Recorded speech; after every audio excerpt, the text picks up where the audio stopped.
Well, hello, beautiful people. So, you guys know the nights are getting shorter, the weather's getting cooler, and it's time to make those heartwarming recipes. In today's video, we're going to be making a delicious chili recipe, and I'm also going to make some quick cornbread muffins to go with it because, of course, we're going to have some muffins to go with our chili. Look at that plate of goodness. Guys, I cannot wait to get into this video.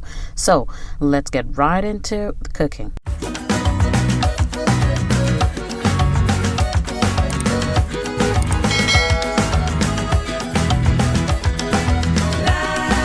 So to start of the show, this is a pack of 2¼ pound of ground beef, and here I have some finely diced red bell peppers. I love red bell peppers in my chili. I also have the green bell peppers. These are sweet, so not hot at all. I also have those finely chopped as well. Here I have 1 onion, finely diced, same size. And over here, I chopped about 3 jalapeno peppers. Use as much as you can tolerate, please. And then we're also going to be needing some diced tomatoes. These are the fire roasted. I really like the taste of it, but if you can't find that, just get the regular diced tomatoes. We're also going to need some tomato paste and also some tomato sauce that I will show you. Here are the kidney beans that I'm going to be using today. I ended up using about 1½ cans, okay? So let's get started with cooking. In my pot, I'm adding the beef. Now, you can use beef, you can use whatever type of ground meat that you like. You can even use Italian sausages or like blend Italian sausages with the ground beef. You can use ground chicken, ground turkey, whatever rocks your boat, okay? So here we go. I'm just going to let this ground beef cook on its own. There's nothing else in the pot. We're not seasoning yet. I need the fat in this beef to render as much as possible. Guys, you know that beef has a lot of fat, and we are not about to consume all that fat. So I would let that cook. As you can see, it is beginning to turn. We don't want to see any more pink in this, so just keep checking up on it. I did not really try to stir it until like maybe about 5 minutes into cooking so that it would form a little more. So let's just keep going. Let me tell you guys, are you a fan of chili? My husband really loves chili, and it's been a while since I made it. So he was really happy that we were having this for dinner. All right, we couldn't even wait for dinner. I think he had it for lunch. Y'all, it was so delicious. So now I am ready to add in my onions. So there comes in my onions, and this is just the yellow onions. It has some sweetness to it, which I really love in recipes like this. So keep stirring, and I'm cooking on medium heat. All right, then now I'm gonna add in my bell peppers. You guys, the pop of colors that you get from these, not just the colors, it's beautiful, but it also comes in with a lot of flavors, which I absolutely love. I'm also gonna add in my jalapeno peppers. Please use as much as you can tolerate. I have a very high tolerance for heat, so I can eat a lot of spice. So just use what you can tolerate, or even skip it out if you can't do spice at all. So keep stirring that. And if this is your first time coming across this channel, I want to welcome you. Please feel free to look around, and you might see a thing or two that you might like, and you can go ahead and hit on that subscribe button. Alright guys, so it's time to season up our meat. Alright, and I'm going in first with my beef bouillon, and that is my Knorr. You can just use salt if you don't use any of that. Alright, here is my homemade dry chili. Guys, this is pure pepper. It is fire, so a little goes a long way. All right, you could just use regular chili if you don't have that. That is some cayenne pepper, just a little, just different blends of peppers to bring in more flavor. Here I have some freshly crushed garlic. I just crushed this in my mortar and pestle, my manual food processor. I just like the texture that it gives. All right, it is very fine and not as grainy as when you dice it, but you could just go ahead and chop it up really finely and add it. I really prefer to use fresh garlic, but if you don't have that, you can also use the garlic powder. It will work as well. So you can see this is cooking really nicely. The oil is rendering quite a bit. All right, so it is about time for us to strain and drain out that excess oil. See that oil right there? We are not about to clog our arteries. No, we are about to get that out.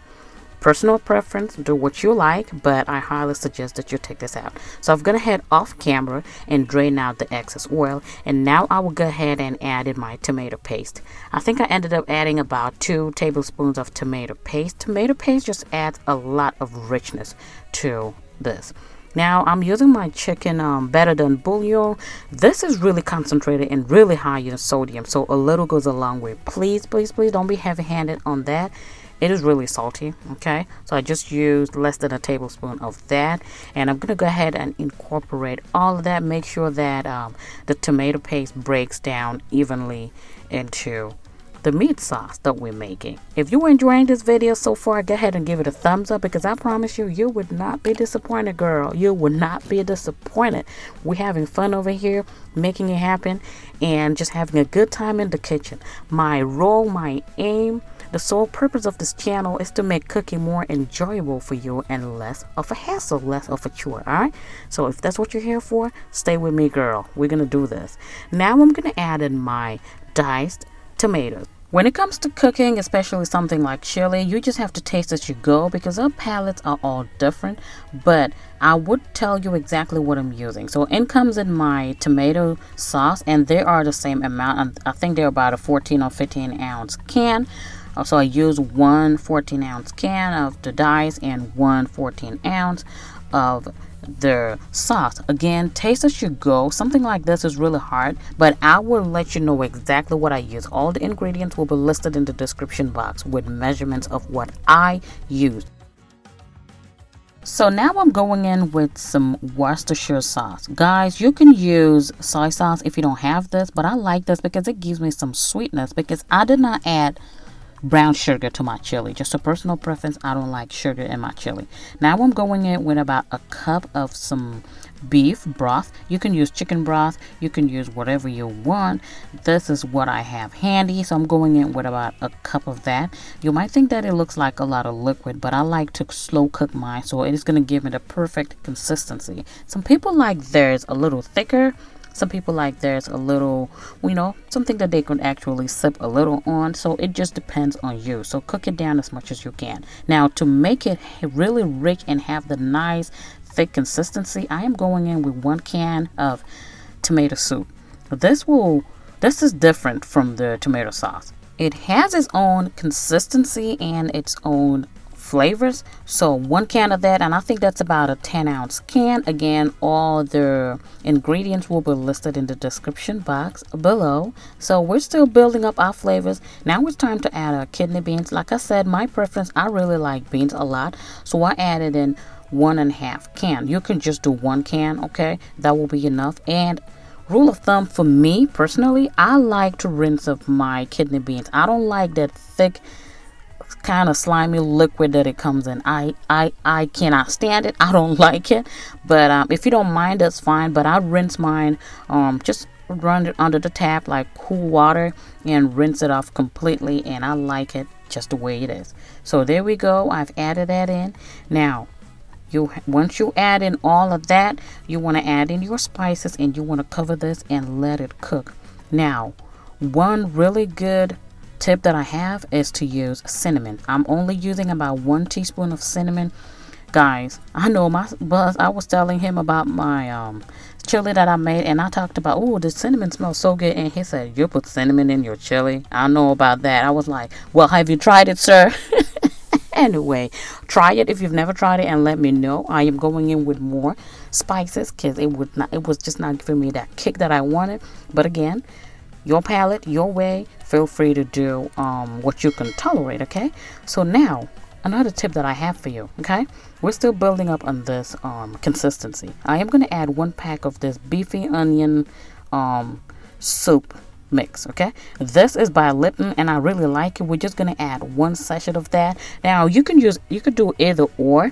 You can either do 1 pack of this or 1 can of tomato soup. I had both, and I was like, why not? I'm going in for both. And let me tell you, this is the first time I did this combination, and boy, was it good. It was so delicious. They just bring different flavors. to the table. So that is what cooking is about. You'll build up your flavor slowly, and don't go heavy on the salt yet because you want to wait till the very end. So cover that up and let it slow cook on low heat for about an hour, okay? But before that, I will check on it, make sure that you're stirring to ensure that the bottom is not sticking. You can see that the fat is beginning to render and float back up to the top, so we are almost close to the finish line. And take a moment, look at that. I'll just take a pause, look at that. Give your girl a thumbs up if you are enjoying this video. It really helps me out. It lets my video reach more people and also lets me know what type of videos you like. So at this point, I like to take it up an extra notch by just sprinkling a few drops of that liquid smoke. Again, this is optional in our chili recipe, but let me tell you, if you want the nice umami, that smoky flavor without having your chili burnt, this will do the trick, and you do not need a lot. A little goes a very long way. So about 1 to 2 drops, you're good. Okay, so this was about 45 minutes into it, but I really needed to cook down some more, so I will cover it up and finish cooking that. And in the meantime, I'm gonna go ahead and make some cornbread muffins. I already have a Jiffy cornbread hack with over 1.5 million views. If you're interested in that, I will link it in the description box below. So for that recipe, I used 2 boxes, but today I'm just using 1 because it's just for me and my husband, okay? And a lot of people have been asking me, they said that the 2 was just a lot for them, so here is 1. So there I just added 2 eggs at room temperature and 1/3 cup of sour cream. If you don't have that, just use buttermilk, okay? Now this is about 3 tablespoons of unsalted butter. Really important. I'm going to go ahead and melt it. There you go.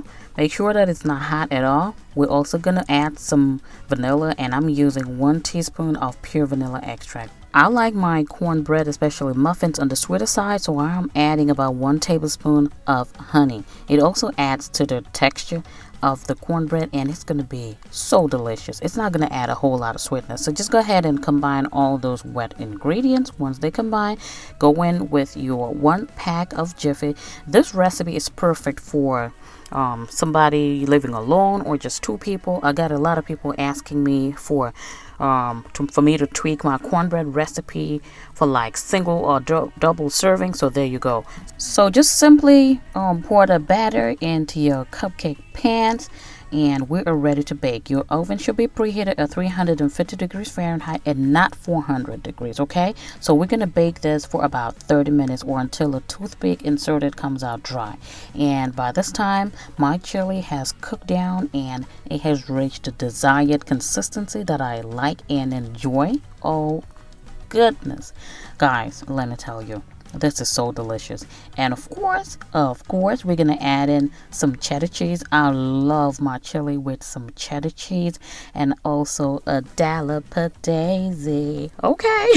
I love me some sour cream on it. So to finish it up, I just added some slices of jalapeno peppers just for the look. Okay. And here we go. This is the final touch. Guys, look at that. Really delicious. Our corn muffins are out, and we are ready to dig in. You can also enjoy this over white rice. My husband actually prefers to enjoy this over white rice and just snack on the muffins. Let me tell y'all, he about finished all the muffins. I was so pissed. I was like, dude, let me take a thumbnail before you go in, okay? But it's all love. It's all love. He really loved it, and I was so happy. Thank you guys so much for watching. And until I catch you in my next one, y'all stay safe. I love you so much. Feel free to share with your friends and family. Bye, y'all.